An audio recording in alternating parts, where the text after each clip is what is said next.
ప్రైస్లాడండి. అందరూ బాగున్నారా? మీ కొరకు ప్రత్యేక ప్రార్థన చేయబడుతుంది.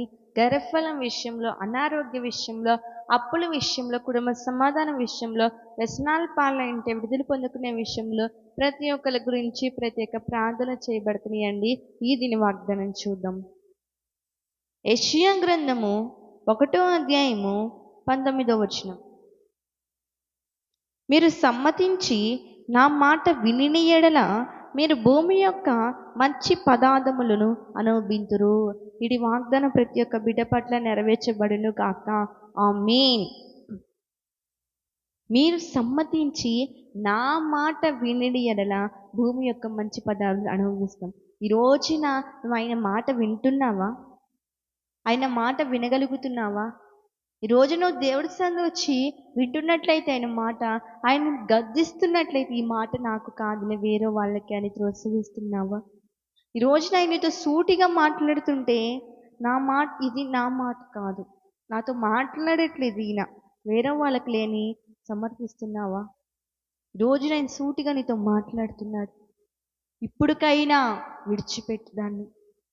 ఇప్పటికైనా విడిచిపెట్టు నువ్వు చేస్తున్న పనులు, నువ్వు చేస్తున్న పాపిష్టి పనులు ఇప్పటికైనా విడిచిపెట్టు. ఆయన మాట విను. నీతోనే మాట్లాడుతున్నాడు. ఈ రోజున ఆయన మాటను వింటే భూమి యొక్క మంచి పదార్థములు అనుభవిస్తాం. పదార్థములు అంటే రుచికరం వంటలు కాదండి, వంటలు కాదు.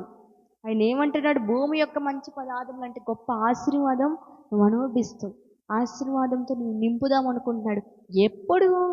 నువ్వు ఆయన మాట వినినప్పుడు, అవన్నీ విడిచిపెట్టినప్పుడు, ఆయన సన్నిధికి వచ్చినప్పుడు. అంతేకాని నేను దేవుడి సన్నిధి రానులే కానీ ఆయన కూడా ఒక గొప్ప దేవుడే అనుకుంటున్నావా? ఈ రోజున అనుకుంటున్నావా? ఈ రోజున ఈ మాట వింటున్నావా? అసలుకి ఈ మాట నాకు కాదని త్రోసివేస్తున్నావా? ఇప్పుడు తల్లిదండ్రులు ఏం చెప్తారండి? మన మంచి కోసం చెప్తారు, మనం బాగుపడతామని చెప్తారు. మనం అందరం ఆయన బిడ్డలం అయి ఉన్నాం. ఆయన మాట్లాడుతున్నాడు. ఏ విధంగా నువ్వు సరి చేసుకుంటావని మాట్లాడుతున్నాడు. నువ్వు ఇది కూడా సరి చేసుకోకుండా ఈ మాట నాకు కాదులే, నా జీవితము నాది, నేను చేసే పనులు నా ఎవరికి తెలుసు అను సమర్థించుకున్నట్లయితే, సరి చేసుకోకుండా ఇంకా వదిలేసినట్లయితే, నీ ఇష్టారాజ్యంగా జీవించినట్లయితే ఒక రోజున కీడనే పంటకు కోస్తావు. నువ్వు అదే ఆయన మాట వింటే ఆయన గొప్ప ఆశీర్వాదం నీకు ఇద్దాం అనుకుంటున్నాడు. ఇప్పటికైనా వింటావా? ఇప్పుడు వరకు వినలేదేమో ఆయన మాట. ఇప్పుడు మాట్లాడుతున్నాడు నీతో. విను, ఆయన మాట విను, ఆయనకు లోబడు. నువ్వు చేసిన పాపిష్టి పనులు దేవుడి సన్నిధిలో విడిచిపెట్టి ఒప్పుకో. నేను గొప్ప ఆశీర్వాదంగా ఉంచుదాం అనుకుంటున్నాడు, ఆశీర్వదిద్దాం అనుకుంటున్నాడు, ఉన్నతంగా నేను నిలబెడదాం అనుకుంటున్నాడు.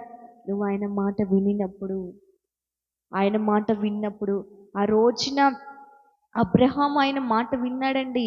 ఆయన మాటలు విన్నాడు కాబట్టి గొప్ప ఆశీర్వాదాలు అబ్రహాం పొందుకున్నాడు. విశ్వాసానికి కర్త అయ్యాడు. ఎన్నో సంవత్సరాలు పిల్లలు లేనప్పుడు అబ్రహాముకి ఇస్సాకునిచ్చిన దేవుడు మరి ఎంతగానో ఆయన మాట విన్నాడు. మరి ఆ రోజున యోనా దేవుడి మాట వినల, విధేయత చూపించలా, తన ఇష్టారాజ్యంగా జీవించాడు. మరి ఈ రోజున నువ్వు ఏ విధంగా ఉన్నావు?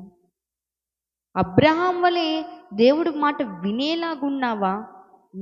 యోనా వలె దేవుడి మాట విసర్జించేలాగున్నావా? ఎవరి మాట వింటున్నావు ఈ రోజున? ఆయనతో నీతో మాట్లాడుతున్నప్పుడు దేవుడి మాటకు లోబడగలుగుతున్నావా? లోబడగలిగితే గొప్ప ఆశీర్వాదం నువ్వు కూడా పొందుకుంటావు. మరి ప్రార్థన చేసుకుందామా? మహాపరిశుద్ధులైన ప్రేమగల తిట్టి వాగ్దానం వారు ఎంతగానో మాతో మాట్లాడిన దేవుడు అయా, నీ మాటకు మేము లోబడినప్పుడు ప్రభా భూమి యొక్క మంచి పదార్థాలు మేము అనుభవిస్తామని వాక్యదానం ద్వారా మాతో మాట్లాడిన దేవుడు ప్రభా. అవునయ్య, నీ మాట వినే కృప, నీకు లోబడే కృపనైనా ప్రతి ఒక్క బిడ్డకి దయచేయబడును కాక. ఆమేన్. ప్రైజ్ లార్డ్ అండి.